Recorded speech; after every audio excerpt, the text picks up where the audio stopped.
Selamat siang rekan-rekan semua. Kita ketemu lagi di podcast Share dengan beberapa tamu kita yang sangat luar biasa hari ini.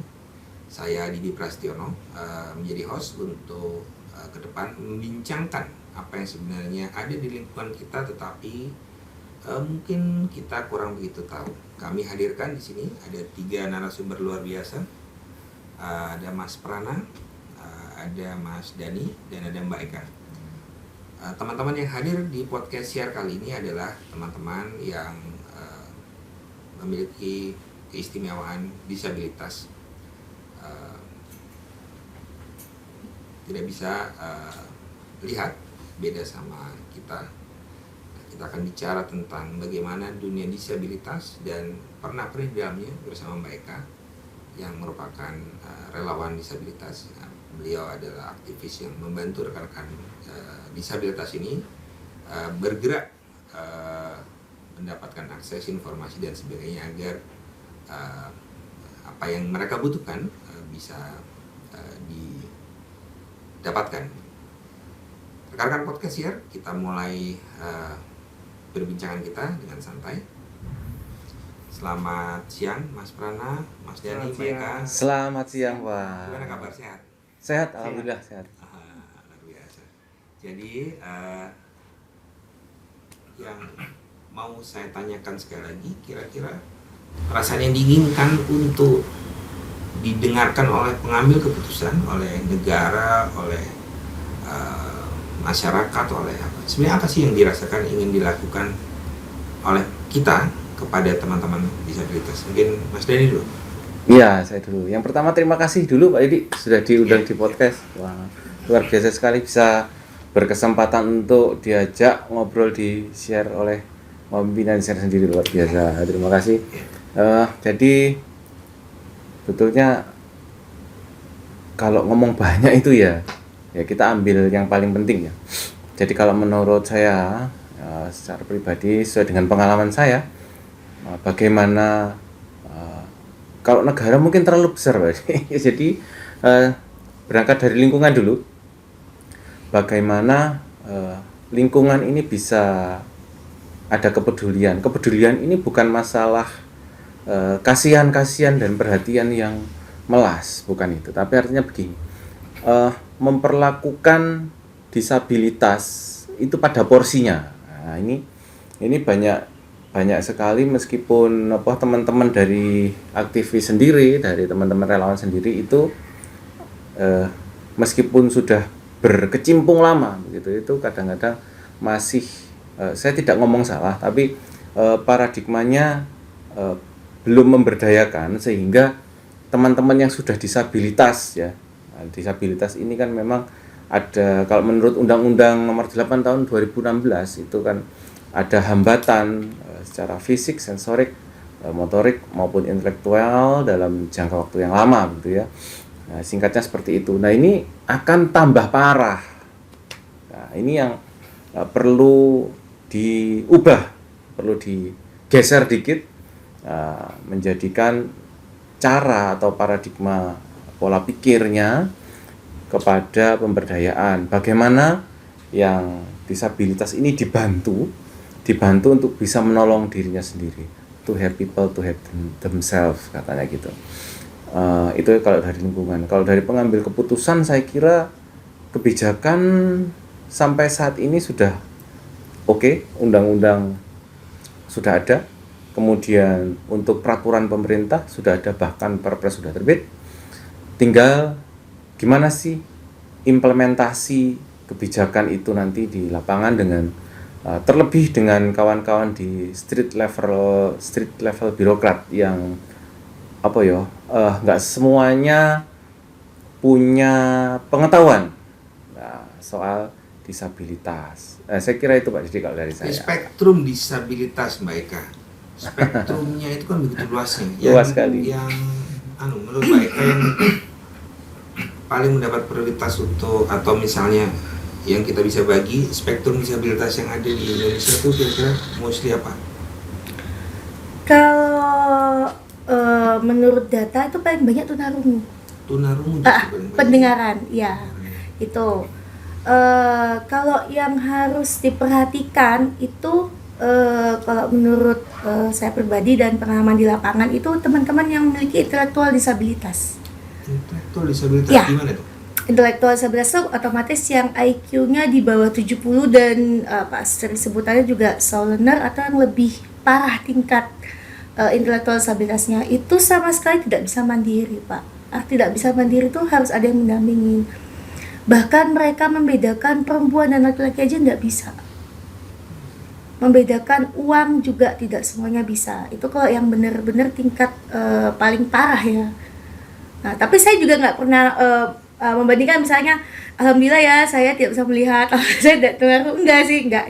Kayak kalau guyonan di antara teman-teman disabilitas tuh sampai kayak gitu. Sudah begitu ya? Iya, udah. Jadi itu bukan hal yang menyinggung mereka lagi. Nah, ini Pak, kalau misalnya memang teman-teman yang tidak eksklusif, yang dia bisa inklusi, berbaur pada masyarakat, itu memang lepas dari sikap-sikap baper itu. Nah, itu. Jadi Malah lebih mereka santai justru natural, ya. iya. Oke. Jadi sama aja bercanda kayak kita misalnya, untungnya waktu iki gak iso ketok, yuk coba kita. Jadi kadang-kadang padahal saling ini ya, saling guyonan. Mungkin kalau bagi kita yang tidak disabilitas tuh kayak ini nggak apa-apa kan anak-anak ini gitu ya kan.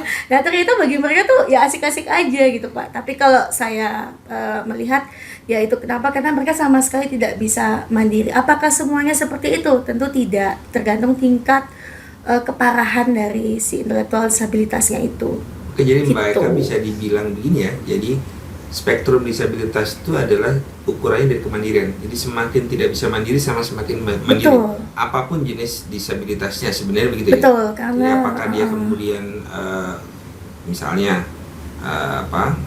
tunanetra misalnya, tapi bisa mandiri dengan bisa menjadi pemusik atau jadi gitu, itu akan jauh lebih dianggap punya spektrum lebih ringan daripada yang kemudian misalnya iya. intelektual disabilitas tadi. Iya, karena prinsip saya tadi seperti sudah disampaikan Dani, kita di sini sebagai pegiat disabilitas, relawan, pendamping apapun itu sebenarnya tujuannya satu, to help people to help themselves. Artinya kita menolong dia untuk menolong dirinya sendiri. Pada Itu. akhirnya kemandirian itu yang menjadi isu ya. Betul, itu yang menurut saya nomor satu. Percuma dia punya prestasi yang tinggi, dia seorang pemusik andal dengan tarif sekian, tapi ternyata makan aja tidak bisa sendiri, harus ada yang nyepain. Contoh paling simpel, Oke, berarti oke, dia oke. harus membutuhkan orang lain buat menolong dia gitu. Jadi skill sederhana itu juga menjadi bagian dari pengukuran kemandirian itu Betul, ya. activity Mandi, daily living makan, itu. daily livingnya itu. Ya, karena kita juga berprinsip bahwa tidak selamanya kami yang mendampingi ataupun orang tua terdekat mereka tuh ada di dekat mereka. Nah, harapannya setelah nanti mereka, entah kita nggak tahu umur ya Pak, mereka hidup sendiri, tidak tahu kondisi keadaan lingkungan dan sebagainya, mereka bisa menolong dirinya sendiri. To help People to help themselves. people to help Iya, themselves. jadi itu emang- ujungnya adalah bagaimana dia bisa menolong Itu diri kata-kata sendiri. dari almarhum Om Gandhi Wicaksono, pendiri Komunitas Mata Hati, yang selalu kita pegang prinsip itu dan selalu saya sampaikan pada teman-teman relawan. Jadi kita percaya tidak bisa menggantungkan yang kita dampingi pada kita gitu. Tugas kita buat membuat mereka. Jadi Mbak Eka ini menjadi relawan disabilitas, boleh diceritakan Mbak sudah berapa lama dan kira-kira aktivitas apa yang melingkupi dari komunitas yang Mbak bangun? Saya mengenal disabilitas itu tahun 2005. Kebetulan saya juga aktivis di kampus waktu itu, diajak Om Gandhi Wicaksono, pendiri Komunitas Mata Hati, untuk berkegiatan dengan teman-teman disabilitas. Tentu saja itu juga pertama kalinya saya berinteraksi dengan mereka gitu. Arti berinteraksi ini secara mendalam, bersentuhan langsung. Kan selama ini mungkin taunya juga dari jauh gitu. Oh iya, itu tunanetra, itu kebetulan mereka minta uang di jalan. Dulu saya di Aceh kan banyak tunanetranya seperti itu. Iya. Wah, jadi menyebutkan daerah ini. Tapi emang benar tahun-tahun 90-an tuh, dan mereka penempatannya seperti itu. Dari situ saya mulai berkecimpung di dunia disabilitas dan sampai sekarang gitu. Nah, ternyata memang stigma-stigma itu masih ada di masyarakat. Stigma-stigma bahwa ya udah disabilitas tuh seperti itu, hanya seperti itu. Nah, tugas saya dan teman-teman di komunitas ini untuk mensosialisasikan kemampuan-kemampuan dan potensi yang mereka miliki. Makanya kami senang sekali diundang share dan langsung Pak Dirut yang menemani di sini. Tuh. Terima kasih Mbak Eka. Mas Prana, sudah lama bergabung sama komunitas Mata Hati? Iya, kalau bergabung saya sejak 2013, waktu itu masih SMA. Masih SMA ya? Iya. Dalam perjalanan ini penting komunitas itu untuk membangun apa? Pengalaman apa yang Mas Prana rasakan kalau sudah gabung sama komunitas sama dibanding sebelum bergabung komunitas? Ya, saya rasa penting ya Pak ya, karena untuk salah satunya yang pertama adalah terkait dengan jaringan. Organisasi ini kan saya rasa salah satu jembatan teman-teman untuk mengaktualisasikan diri. Jadi di mana memang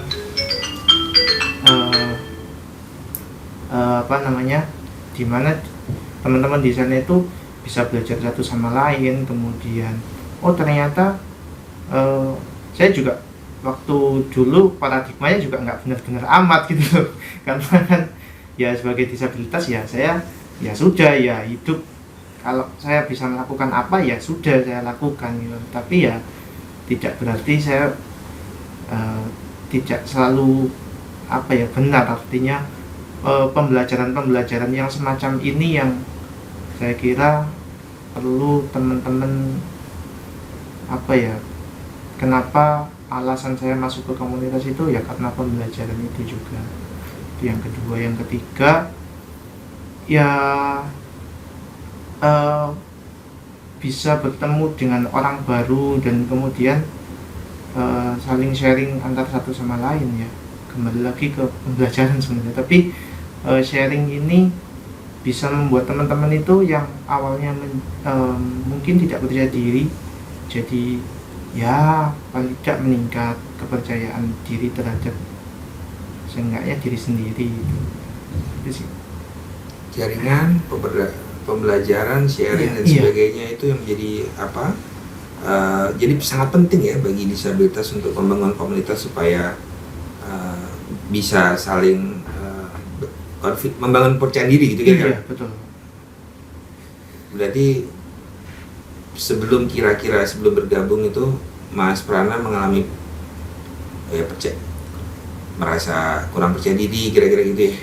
Kurang lebih seperti itu, tapi sebenarnya memang di lingkungan saya baru menyadari bahwa ya di lingkungan saya sudah berorganisasi sebenarnya, cuman kan pada taraf-taraf yang bedanya ya waktu di lingkungan ya saya belum melakukan apa-apa pada saat itu, dan ya cuman ya bisa dikatakan mungkin bisa jadi cuman pelengkap gitu. Tapi ketika saya di komunitas akhirnya ternyata saya bisa melakukan sesuatu ya, ternyata ini juga bisa dilakukan di lingkungan ketika saya nanti di organisasi lain atau yang mungkin di organisasi yang lebih atau mungkin disabilitasnya cuma saya misalkan. Nah itu bisa sangat berguna. Mas Prana, kalau merasa kira-kira diberikan kemungkinan apa sih yang perlu diperbaiki dari masyarakat lingkungan terhadap aksesibilitas khususnya disabilitas tunanetra yang Mas rasakan? Kira-kira Mas ini kalau kita butuh ini loh sebenarnya, itu kira-kira apa Mas? Iya, yang pertama saya sih sama seperti sudah dikatakan Mas Dani tadi, artinya awareness itu menjadi salah satu isu yang atau yang awareness lingkungan ya terhadap teman-teman disabilitas ya. Iya, karena ya kalau kita kurang ini kurang itu saya rasa dana negara pun itu ya kayaknya ini Pak terbatas juga ya. Jadi bagaimana kita bisa membangun kepedulian? Nah, membangun kepeduliannya dengan cara apa? Ya teman-teman disabilitas juga harus bergerak di dalamnya itu. Jadi ya bagaimana atau masyarakat bisa peduli, tapi teman-teman disabilitasnya misalkan tidak ada, nah, itu kan ya bingung juga yang masyarakatnya. Mas Dani, ini Mas Pran sudah jelasin tentang tadi bagaimana pentingnya komunitas, dan kira-kira negara tentu punya keterbatasan ya dalam dukungan terhadap aksesibilitas. Maka kemudian peran lingkungan dan masyarakat penting untuk membangun awareness. Kampanye awareness tentunya sudah dilakukan oleh komunitas. Ini kira-kira apa saja yang pendidikan atau edukasi awareness apa yang telah Mas lakukan bersama komunitas Mata Hati? Yang sering itu seperti ini, Pak, memang. Jadi beraudiensi mengunjungi baik itu korporasi, kemudian teman-teman bahkan di birokrasi juga.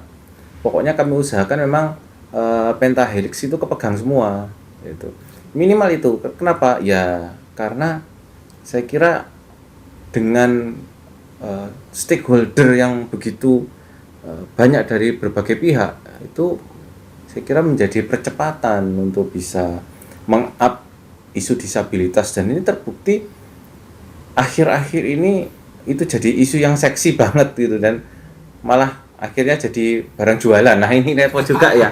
Nah itu sisi apa sisi lainnya ya. Cuman bagi saya dan teman-teman di komunitas Mata Hati, kami akan sosialisasi terus, karena sosialisasi itu adalah kunci awal bagaimana masyarakat itu bisa terbangun awareness-nya. Dengan kenal, dengan bersentuhan, dengan ngobrol banyak. Oh gitu ya, oh begitu. Jadi nanti banyak saya dengar keluhan ya bahwa teman-teman disabilitas mendapat perlakuan yang begini begitu.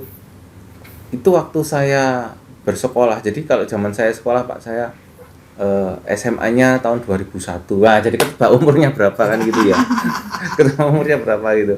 Cuman itu saya kok tidak, alhamdulillahnya tidak mengalami apa yang teman-teman disabilitas yang pernah bercerita kepada saya bahwa kok katanya yang tidak disapa dan segala macamnya. Memang dibully misalnya.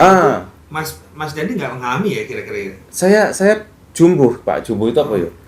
Agak dengan istilah bullying itu sebetulnya abu-abu kalau bagi saya, karena apalagi saya yang terlahir di Surabaya ini, kota Surabaya yang pesisiran dengan bahasanya yang segala macam ya. Mohon maaf, panggilan itu aja sudah kadang-kadang kan memanggil yang itu, tapi itu jadi sebuah trademark dan itu menyenangkan begitu. Cuman bagi orang mungkin itu sarkas kan gitu, Pak. Nah, mungkin itu juga karena hidup saya juga di kampung gitu. Jadi saya bermain dengan teman-teman yang di perkampungan juga, dan waktu itu nggak ada yang namanya undang-undang Sisdiknas belum ada ya, atau macam-macamnya belum ada, tapi mereka perhatian dengan saya pun sekali gini. Waktu kecil saya dulu kan ada film ya toh, Si Buta dari Gua Hantu. Ya kan? Nah itu nanti menirukan, gini pegang tokat gini. Nah, tapi itu bagi kami itu ya kita guyon bersama gitu loh. Itu guyonan kita bersama. Ya saya juga suka filmnya gitu kan. Nah, itu saya kira makanya bullying itu apa ya gitu. Nah, ini biasanya nanti statement-statement bahwa aduh aku ini kok gini kan ya sama temanku, kok nggak ada perhatian ya sama aku gitu. Itu biasanya muncul dari memang teman-teman yang mohon maaf eksklusif tadi yang seperti dijelaskan Mbak Eka, jadi kurang banyak bersentuhan dengan teman-teman yang tidak disabilitas. Kenapa mereka begitu? Mereka sebenarnya teman-teman disabilitas ini mau ngapain tuh bingung. Nanti tak panggil, nanti gimana ya caranya ini. Nah, tadi Kak Mbak Lulu itu takut saya gigit, Pak. Gitu. Baru ketemu kan takut saya gigit. Enggak mau dipegang, enggak mau nanti gigit gitu katanya. Padahal kan saya enggak gigit saya kalau enggak kilaf. Kan gitu. Dani, tadi yang ada menarik, Mas Dani. Berarti semakin ke sini semakin dukungan atau aksesibilitas terhadap kaum disabilitas semakin meningkat ya dibanding dulu ya. Compare misalnya regulasi dan sebagainya, dirasakan pengaruh? Sangat membaik sekali. Ini kan kebetulan saya kan masuk Gen Y, Pak. Jadi lu dari kaset pita sampai soft file kan menikmati ya, dari mesin ketik Brother. Lu nyebut merek ya, apa ya. Jadi sampai sekarang laptop bisa disentuh, bisa digunakan oleh disabilitas netra, gadget segala macam bisa digunakan. Itu menurut saya kemajuan yang waduh. Saya kan kenapa nggak dulu aja ya gitu ya, tapi kan nggak bisa ya seperti itu. Cuman ya sudah lah. Mas Dani, yang menarik nih. Mas Dani ini magister. Jadi yang sangat menarik adalah disabilitas menyelesaikan magister. Dalam proses perkuliahan, menulis tesis, menulis skripsi, itu apa yang dirasakan waktu itu? Kalau pertama mungkin proses dari sekolah dulu ya Pak ya, karena itu sebenarnya kalau sekarang tinggal kasarannya sudah enak gitu karena ada teknologi yang membantu. Jadi memang perkembangan teknologi tadi saya lanjutkan itu sangat signifikan sekali terhadap akses-akses yang dulunya tidak bisa kami jangkau, sekarang bisa sangat mudah. Misalnya dengan membaca layar komputer. Nah, itu saja ya. Text to voice itu ya? Iya, betul. Jadi apa yang di layar itu akan dibacakan, akan bunyi gitu ya. Disentuh akan bunyi. Nah, itu saja kami sudah bisa akses internet misalnya. Berarti apa? Kita bisa mengakses referensi. Kan begitu. Nah, sehingga dulu apa? Kalau dulu buku gini. Nah, kalau di Surabaya ini kan yang terkenal dulu kalau teman-teman cari referensi yang paling mudah, yang paling apalagi teman-teman yang senang buku murah gitu ya. Itu akan ke Jalan Semarang, ke Kampung Ilmu dan Blauran kan gitu. Lah, tunanetra ini ya gimana ya? Terus masih butuh orang untuk membacakan, itu sangat tidak mudah. Tapi sekarang download apa misalnya?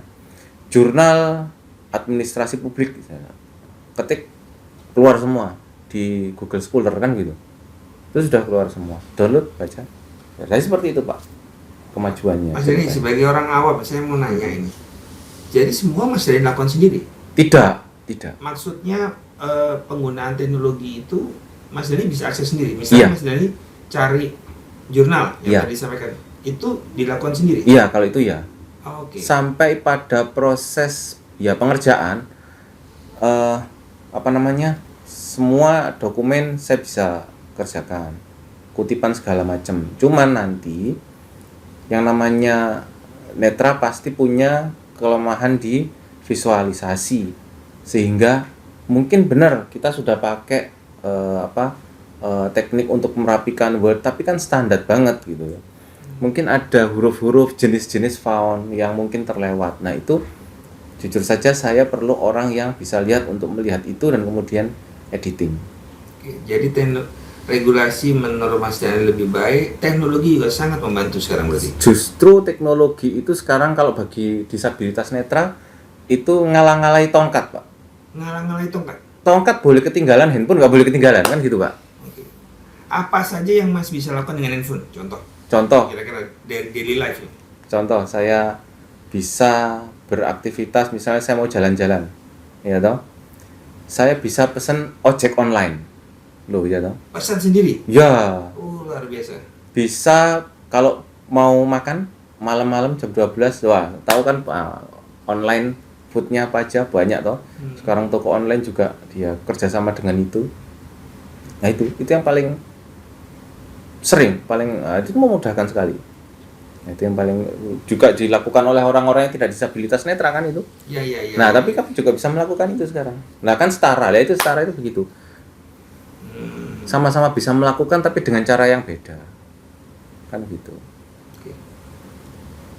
Mantap. Jadi kalau kemudian pelatihan netra yang contoh dalam konteks disabilitas netra baik kan? Apakah komunitas ini juga melakukan kayak pelatihan penguasaan teknologi agar kemandirian bisa dibangun begitu? Ya, pasti Pak, karena kita menyadari ketika ada teknologi itu disnya hilang, ability. Jadi teman-teman terbantukan. Yang netra tidak bisa melihat, tapi dengan bantuan teknologi bisa menjadi jendela untuk melihat berbagai macam. Bahkan untuk tahu di depan mereka itu ada apa. Mereka bisa menggunakan aplikasi-aplikasi kamera. Nanti kameranya tinggal mendeskripsikan ada Taptapsi, ada Sullivan, terus bisa juga Misalnya ini saya mau contohkan, mau tanya lagi. Boleh. Jadi pakai handphone mendeskripsikan benda-benda di depannya tunanetra itu, handphonenya bisa menceritakan apa saja. betul dengan bantuan aplikasi. Jadi misal nih saya buka, tinggal saya buka aja, teman-teman tunanetra juga mungkin Contohnya Mas di depannya Dani ada bunga. ya. Gini, mungkin Mas bisa Dani handphonenya mana? Oh, Loh, di tas tadi ya. dikasih ke Coba Mas pinjam handphonenya Mas. Kan lebih seru gini ya Pak ya. Iya, Biar iya, nanti iya. handphonenya hidupin suaranya, gimana Mas Dani bisa mengakses handphone. Ambilin aja. Cepet.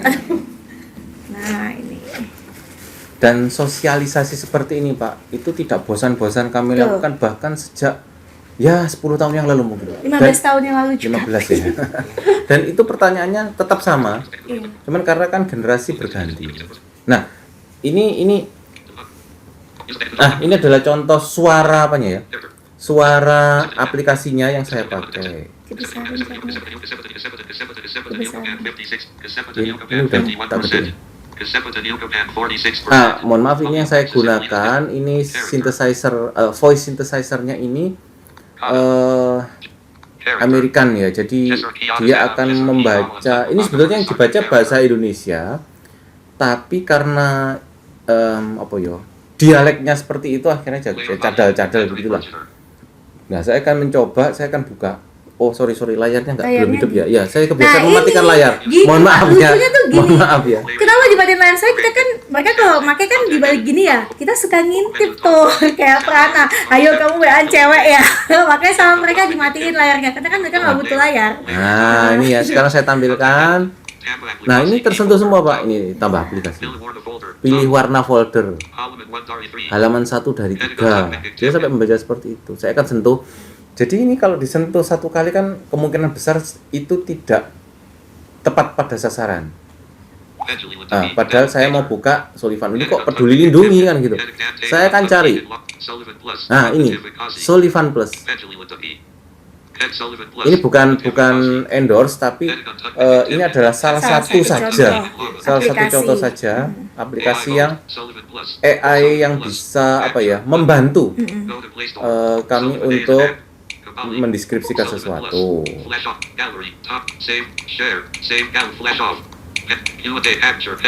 Nah, saya akan mengcapture-nya. Apakah yang tepat ini di depan ini ada apa? Saya tidak tahu. Ini ada apa di meja ini? Meja ini. Terlihat seseorang sedang duduk di kursi. Sedang Terlihat duduk di seseorang kursi. sedang duduk di kursi. Tadi Luar yang kena gitu. biasa.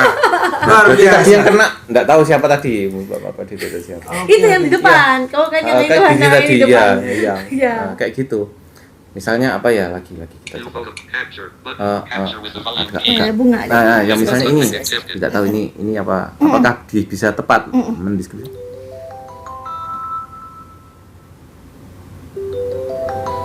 Terlihat seseorang sedang bermain gitar di ruang tamu dengan jendela besar. Oh, bermain gitar dengan jendela besar. Oke. Oh, mungkin kamera dikira gitar ya. Tidak selalu tepat 100%, tapi itu bisa membantu mereka. Ya, di depan kita ada jendela besar, betul. Itu betul. Jadi Ya. saya kagum Mas Dani. Jadi Ya, sebetulnya yang harus kita kagumi adalah pembuatnya, Pak. Ini luar biasa dari sekali. itu kemudian Mas Dani bisa menggunakan aplikasi WhatsApp untuk chatting. Ya, Oke. Instagram, Facebook, Sosial media. ya Punya Ya. akun sosial media. punya tapi saya memang tidak terlalu aktif di sosmed sih. Tapi banyak teman-teman disabilitas tunanetra yang aktif. Nah, yang lucu tuh kadang kita punya satu teman gitu namanya Dek Kiki ya. Dia tunanetra perempuan, guru di SLB PAB tuh. Suatu saat saya buka media sosial saya, Pak. Loh, Dek Kiki, fotomu kebalik.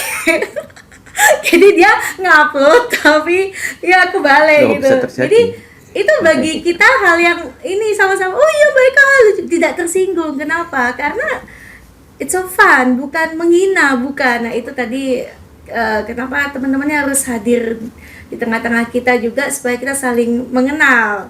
it's okay bercanda kayak gitu. Ya, cuman memang itu tadi memang tidak Semuanya. semua seperti itu. Biasanya yang tidak bisa begitu yang ya itu eksklusif. Akhirnya dia hanya berkutat pada lingkungan yang sangat homogen gitu loh, Pak. Oke, justru malah komunitas Mata Hati ini melatih, membantu, mengasistensi agar teman-teman disabilitas menghadapi dunia nyata. Iya, betul. Jadi Iya. bukan melindungi,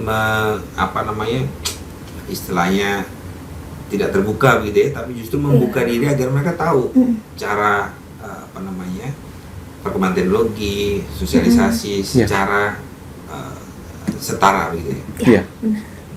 Yang tunarungu juga seperti itu Pak, ada aplikasi yang bisa di-download secara gratis di aplikasi Google ataupun iPhone, itu mengubah suara menjadi teks. Suara menjadi teks. Yes.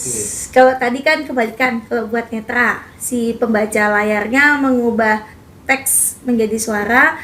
Kalau untuk yang teman-teman kita tunarungu atau tuli kebalikannya. Jadi mereka tinggal meletakkan handphone, nanti kita bicara akan keluar teksnya. Nah, Oke. Terkadang itu saya juga menggunakannya, Prana juga pakai. Untuk mengetiknya lebih cepat gitu, Pak, kan gitu. Google Voice. Gitu. Voice keluar tulisannya gitu. Iya. Gitu. Jadi kalau sebagai penikmat teknologi, salah satunya adalah teman-teman disabilitas ya, jadi tunarungu, tunanetra bisa menggunakan ini untuk lebih setara lagi dalam proses accessibility ini. Menurut saya rekan-rekan podcast share untuk diketahui agar dukungan terhadap kesetaraan ini dilakukan dengan terbuka dan didorong untuk semakin luas spektrumnya agar berbagai disabilitas bisa dapat aksesnya. Nah, ke Mas Prana sekarang. Mas Prana, kalau daily life-nya masa dewasa, misalnya kemandirian salah satunya adalah pekerjaan. Kira-kira ruang lingkup yang Mas hadapi di dunia kerja itu apa saja profesi-profesi yang kemudian kira-kira bisa teman-teman tunanetra bisa masuk dan challenge-nya bisa sampai kemana? Silakan. Oh, ya baik.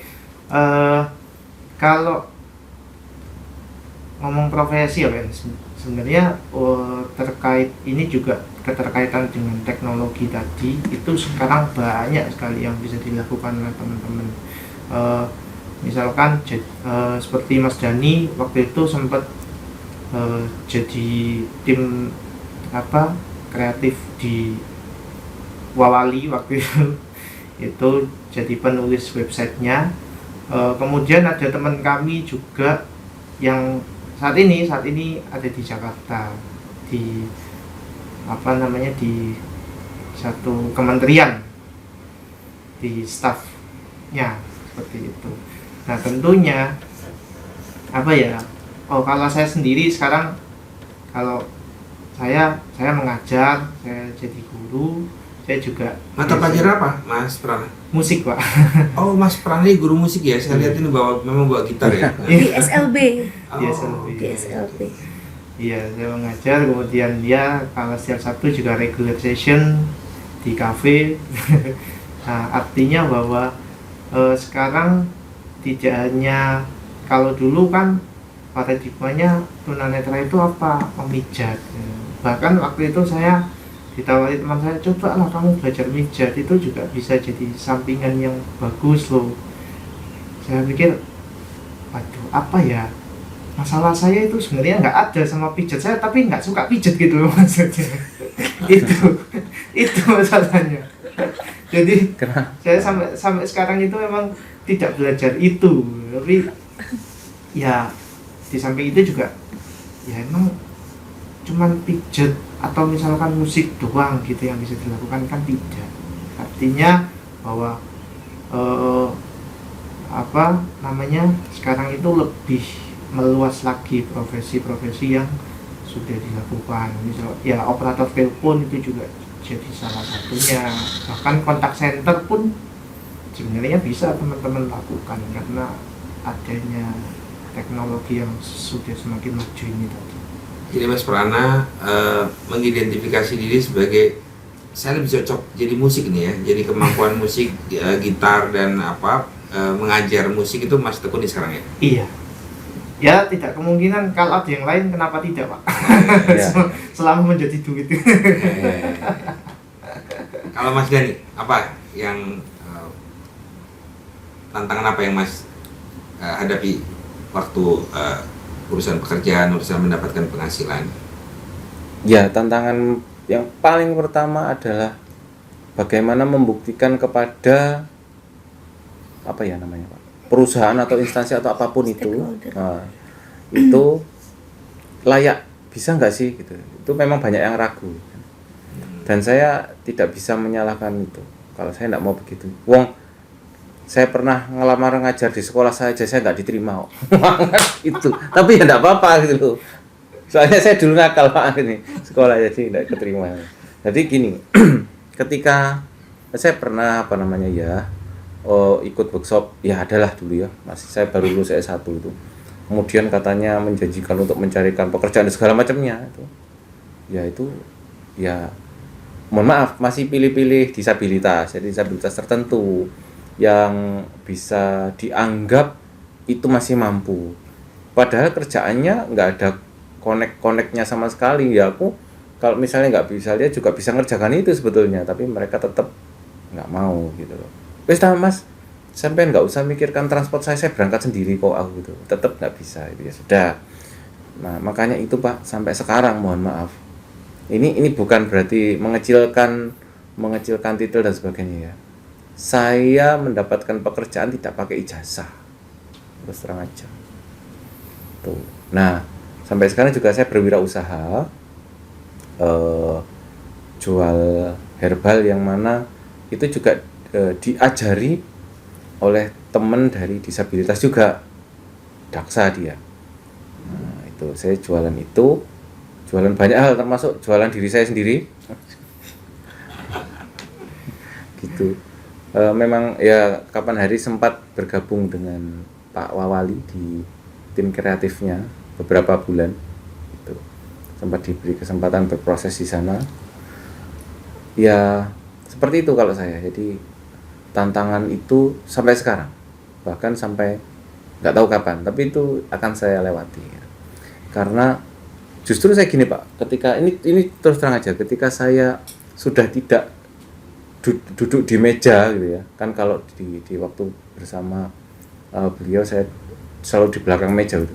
Wih, gendeng, saya ternyata bisa ya duduk di meja tiap hari dari jam 8 sampai jam 5 sore sekian bulan. Padahal saya itu orangnya paling anti duduk di belakang meja. Malah justru senang aktivitas lapangan? Yes. Makanya saya suka komunikasi, saya suka kunjungan dengan orang, kemudian saya suka pokoknya yang terkait dengan komunikasi. Mungkin kalau ya kehumasannya ya kayak gitu. Kasihan saya kan sama Mbak Ita dong, nama Mbak Lu. Mbak Ita di JSL loh. Lah iya kan itu kan masih dalam bawa-bawa. Jadi Mas Dani yang tadi menarik saya agak mundur ke belakang. Jadi yang disebut barang jualan. Jadi seolah-olah ada kecenderungan disabilitas itu sebagai komoditi untuk tanda petik. Itu yang tadi Mas ceritakan. Sangat menguntungkan Pak. Gimana tuh? Lo gampang Pak, gini loh. Ada orang ngemis patah kakinya, itu orang kan pasti lebih kasihan Pak. Wes gitu aja. Padahal terus nanti kalau sudah dapat uang banyak, dia bangun terus ternyata kan tidak disabilitas. Orang yang tidak disabilitas saja nyamar jadi disabilitas kok untuk dapat keuntungan, ya toh? Kan gitu Pak. Itu yang paling gampang. Apalagi sekarang marak ya mohon maaf karena isu disabilitas di-up sedemikian rupa oleh kawan-kawan akademisi, oleh kawan-kawan aktivis. Ini malah seksi kan, jadi pengarus utamaan jetsi. Wah ini masuk, wah keren. Ini sangat membantu proposal itu ya untuk kepada Anda kemudian nanti. Nah ini tinggal bagaimana asesmennya, apakah betul itu sesuai dengan kebutuhan di lapangan. Satu, kedua, apakah itu benar-benar real proposal tersebut. Saya tidak hanya di sini Pak, di BUMN tetangga Anda itu sering Konfirmasi. kami kan juga kerjasama dengan ya salah satu provider BUMN ya, yang provider seluler ya, provider telekomunikasi. Wah itu ya begitu Pak ceritanya, hampir sama. Nanti kalau sudah mau dicek di telepon gini, loh mana orang di telepon sudah nggak bisa lagi. Jadi kalau saya boleh ada sekelompok masyarakat yang menggunakan teman-teman disabilitas sebagai komoditi untuk mencari bantuan, begitu kira-kira. Iya, Tapi tidak turun ke teman-teman disabilitas pemanfaatannya bantuan-bantuan itu. Iya. Kalaupun turun, mohon maaf mungkin teman-teman itu hanya kebagian sembako, dimakan seminggu habis, kan gitu. Yang mau apanya tadi? Ya. Makelar ya kasar ya. Makelarnya tadi, wah bisa kemana-mana, bisa cari lagi, bisa beli rumah itu. Jadi salah sasaran bantuan-bantuan atau perhatian dari banyak perusahaan tuh seringkali salah sasaran ya, karena ada middle atau makelar tadi yang Mas sebut untuk seolah-olah berjuang demi disabilitas, tapi tidak begitu kira-kira. Ya itu sebetulnya kan gunung es saja Pak. Jadi kembali lagi ke soal bagaimana seberapa jauh pengetahuan kita bersama soal kondisi disabilitas, seluk-beluk disabilitas gitu kan. Baik itu di ring 1, ring 2 dan ring 3. Kalau TJSL saya kira kan ada mengenal ring-ring itu. Lah itu daerah-daerah itu punya demografi itu pengaruh beda. Terus punya geografis beda. Nah, itu sangat pengaruh dengan kebutuhan disabilitas masing-masing. Satu, jenis kedisabilitasannya. Kedua, kalau ngomong geografis itu akan berpengaruh pada akses-akses apa saja yang mereka bisa jangkau dan tidak bisa jangkau. Itu beda. Jadi asesmennya harus, nah itu saya kira nanti tidak tahu JSL bisa capek banget itu kalau ngurusin kayak gitu. Memang, tapi makanya itu salah satu keinginan komunitas Mata Hati. Ada kawan-kawan juga yang membantu seperti kami sosialisasi kayak gini. Kemanapun itu, gitu loh. Jadi kalau kalau fenomena yang ada itu bisa dihindari dengan cara fenomena maklar tadi bisa dihindari dengan menyarankan misalnya perusahaan atau lembaga yang mau bekerja sama langsung dengan komunitas yang bersangkutan ya. Setuju sekali. Dengan percaya bahwa juru bicara atau koordinator itu mampu merumuskan apa yang kemudian tepat untuk komunitas ini, karena sekali lagi yang tadi Mas sebut kan spektrumnya beda-beda tergantung disabilitasnya. Iya, betul. Kayak misalnya patah kaki mungkin ya prostetik ya, kaki palsu misalnya gitu kan, atau yang tidak bisa jalan kursi roda untuk yang apa. Jadi sangat custom, kira-kira begitu Mas. Iya, betul. Bahkan mungkin bisa jadi sangat spesifik lagi Pak, bukan hanya misalnya nih, berarti kalau yang daksa yang lumpuh kasih kursi roda beres ya, enggak juga gitu. Oke. Kita harus assessment betul-betul bagaimana sebetulnya dia memposisikan dirinya juga. Kemudian komunitas ini, misalnya ini komunitas atau lembaga, jadi bagaimana track record-nya kayak gitu. Kalau misalnya musik yang Mas lagi dalami sekarang, jadi tunanetra berkegiatan musik itu sudah lumayan komunitasnya atau sudah mulai dibangun, latihannya rutin atau bagaimana kira-kira Mas? Kalau untuk musik itu Bang, sebetulnya ini adalah packaging dari bagaimana kami mengemas pesan itu dalam lagu. Makanya selalu kalau waktu bermusik itu saya selalu minta waktu sedikit gitu untuk ngobrol, untuk ngomong apa gitu, karena sebetulnya musik ini bukan semata-mata kami cari duit gitu, tapi gimana dengan musik ini kita bisa menyampaikan pesan. Itu Itu dari dulu sih, kalau awalnya dulu kelompok mata hati itu dulu seperti itu sampai sekarang. Dan ini memang salah satu packaging bagaimana kami mengemas sosialisasi itu, dan terbukti alhamdulillah sampai saat ini masih ampuh gitu kan, karena dengan sajian-sajian, dengan pertunjukan paling tidak membuat masyarakat pemirsa itu menoleh gitu, melihat aja dulu, oh ada kayak gini, nah selanjutnya oh ternyata diundang podcast kan gitu Pak. Ya. Mau podcast tiap hari. Tadi nggak kerja.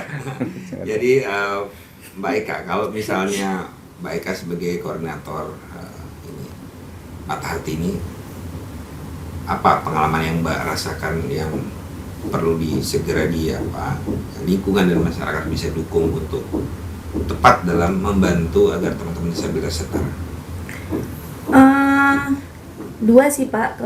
Yang pertama dari kita yang disabilitas ini kan juga sosialisasi tadi ya, menumbuhkan awareness. Terus yang kedua dari disabilitasnya sendiri itu kita ajak buat mereka muncul di masyarakat, berpartisipasi. Hal kecil aja, misalnya di lingkungan rumah ada acara bersih-bersih ya, meskipun tidak bisa perfect, mungkin bisa ngibur nyanyi. Situ kan itu tunanetra ya, oh iya, atau dia ternyata tunarungu ya, gimana ya cara berkomunikasinya. Itu dimulai dari hal-hal kecil yang sebenarnya efeknya sangat besar gitu, impactnya sangat besar. Kita selalu melakukan sosialisasi, gak pernah henti-hentinya. Tadi salah satunya melalui musik. Kita juga melaksanakan kegiatan rutin pagelaran wayang, itu juga sekaligus juga memberikan wadah tempat bagi teman-teman disabilitas selain tunanetra untuk menunjukkan dirinya dan kompetensinya, tadi potensi itu. Nah itu kita nggak henti-hentinya mensosialisasikan itu Pak, karena nanti efeknya panjang. Jadi ketika masyarakat tahu tentang potensi, oh seorang tunanetra ternyata bisa ya jadi content writer, bisa mengisi konten media sosial. Itu kan tidak membutuhkan mata juga kan, menulis gitu. Itu kan kemampuan berpikir dan mencari knowledge, pengetahuan dari dunia internet maupun dari lingkungan sekitar. Itu nanti masyarakat jadi tahu, aku nih punya usaha misalnya ya, wirausaha. Butuh orang buat ngisi konten, kan dia bisa kontak. Dimulai dari interaksi yang tadi itu, dari awareness kecil yang kita lakukan, memunculkan disabilitas itu di masyarakat kayak gitu. Hal-hal kecil yang menurut saya dampaknya sangat besar, karena nanti ujung-ujungnya kemandirian finansial kan. Mereka kan juga tidak selamanya mengikuti keluarga, mereka akan berkeluarga seperti Mas Dani berkeluarga, Rana sebentar lagi juga berkeluarga. Doakan Pak, amin. Tapi pacarnya belum ada ya Pak. Waduh. Nah, jadi Mas ya, Dani sudah berkeluarga Mas Dani? Sudah Pak. itu. Terus sosialisasi tentang pendidikan Pak. Artinya seringkali kami ketika ke desa gitu ya, diundang buat ngobrol, itu kalau dibilang motivator ya enggak ya, cuma bercerita bahwa bapak ibu yang memiliki anak disabilitas, entah itu tunanetra ataupun apapun itu ya, jangan berkecil hati, karena ternyata mereka bisa bersekolah sampai jenjang pendidikan yang tinggi. Itu sebenarnya contoh-contoh bahwa mereka mampu kok gitu. Di masyarakat juga kita membuka stigma-stigma yang bahwa banyak yang mengira loh Pak, masih banyak banget. Saya pernah menjadi narasumber di sebuah kampus swasta terkenal di Surabaya, mengisi tentang interaksi disabilitas itu apa dan sebagainya. Ada mahasiswanya yang bertanya seperti ini, Mbak, saya tanya, loh kok tunanetra bisa sekolah sampai S1, S2 ya? Jadi mereka berpikir kalau disabilitas tuh pasti butuh, pasti tidak bisa berpendidikan tinggi gitu. Jadi ya udah, nah itu kan yang nggak salah, dia juga tidak tahu. Berarti mungkin kami ini para pegiat disabilitas maupun kita semua ini masih kurang melakukan sosialisasi itu gitu. Makanya kalau packaging kegiatan yang kalau orang mungkin dilihat gitu ya, kok sosialisasi terus sih? Jangan salah, ini belum selesai. PR kita semua yang melekat di diri kita. Bahkan kami ketika naik taksi online, mobil ataupun motor tuh, loh, itu tadi temennya tunanetra Mbak, yang di pagar iya, atau yang di mobil kan, ini tunanetra iya. Kita bersosialisasi di situ Pak, tunanetra loh Pak, bisa loh menggunakan gadget ini loh, yang tadi mesenin taksi online gitu ya. Ini mereka sendiri loh, mereka langsung loh bisa ya sekarang. Nanti bapak itu bercerita pada keluarganya, bercerita pada temannya. Itu kan efek yang sangat panjang dan nggak akan selesai kita melakukan ini PR kita semua. Gitu. Oke, awareness itu PR yang tidak selesai itu Betul. kunci bagi kita semua dan maksudnya itu jadi PR kita semua untuk membangun karena tadi itu sangat spesifik tergantung disabilitasnya, kemudian bridgingnya dibantu komunitas agar kemudian bisa lebih mudah bagi pengenalan terhadap kebutuhannya, kemudian bagi perusahaan, bagi lingkungan masyarakat juga semakin aware bahwa bisa loh disabilitas untuk doing something gitu kan. Benar. Termasuk misalnya menempuh pendidikan, Iya, mengisi penting pekerjaan-pekerjaan yang kemudian Ternyata dengan mereka teknologi bisa, ternyata bisa gitu kan. betul. Yang Pesan mustahil kan, pesan bener. makanan online Lapar bisa pesan sendiri, nggak bergantung dan saya nunggu. dengar ada juga yang ruang lingkup profesi pekerjaannya sablon gitu ya. Bisa teman-teman tunarungu bagian fotografer gitu. Saya selalu mengatakan pada teman-teman di luar sana yang saya mau ngadakan event apapun, cobalah hire fotografer tunarungu. Loh, mereka bisa tambah. Itu pertanyaannya itu. Bisa gitu. Saya munculkan mereka di situ. Iya ya, ternyata bisa ya. Desain bisa. Desainer baju, bahkan model peragaan apapun itu bisa menggunakan teman-teman disabilitas. Anak-anak Down syndrome banyak yang ganteng-ganteng, cantik-cantik, bisa memperagakan itu. Jadi banyak sekali sebenarnya ya peluang-peluang itu gitu, peluang-peluang kerja atau menghasilkan finansial kemandirian finansial bagi mereka. Kemandirian finansial pada Betul. ujungnya mereka bisa mandiri. Masalahnya mungkin banyak yang tidak tahu kan kalau mereka ternyata sudah sampai di tahapan itu, bahwa disabilitas itu disnya sudah hilang menjadi able dengan bantuan teknologi. Itu yang selalu kami keluarkan, selalu kami sampaikan dimanapun kami berada gitu. Terima kasih Mbak Ika, Mas Dani, Mas Prana. Sangat senang mendapatkan tamu Mas dan Mbak semua ini di podcast ya. Kita punya terbuka sedikit tentang bagaimana cara kita melihat disabilitas, teman-teman disabilitas agar kita ikut berperan dalam membangun awareness. Awareness itu berbagai macam karena memang spektrum disabilitas begitu luasnya. Jadi pekerjaan atau PR yang tidak akan pernah selesai, yang terus-menerus kita upayakan agar mereka bisa hidup setara dan memiliki kemandirian yang sama dengan teman-teman yang non disabilitas. Kita tutup podcast share kita dengan mendengarkan musik dari Mas Dani dan Mas Prana. Mereka akan menghibur kita dan membuktikan bahwa ruang lingkup yang mereka tekuni itu bisa sangat luas. Kita akan ketemu lagi di podcast selanjutnya, podcast share selanjutnya, dan mudah-mudahan sesi ini, seri bincang dengan disabilitas, membawa perubahan cara pandang kita terhadap teman-teman disabilitas. Terima kasih atas nama podcast share. Saya mengucapkan terima kasih. Assalamualaikum warahmatullahi wabarakatuh. Lagunya apa ini? Ya sebuah lagu yang ya intinya ini juga terkait dengan disabilitas yang mungkin masih berada di lingkungan yang di zona nyamannya mereka. Zona nyaman. 1, 2, 3, 4.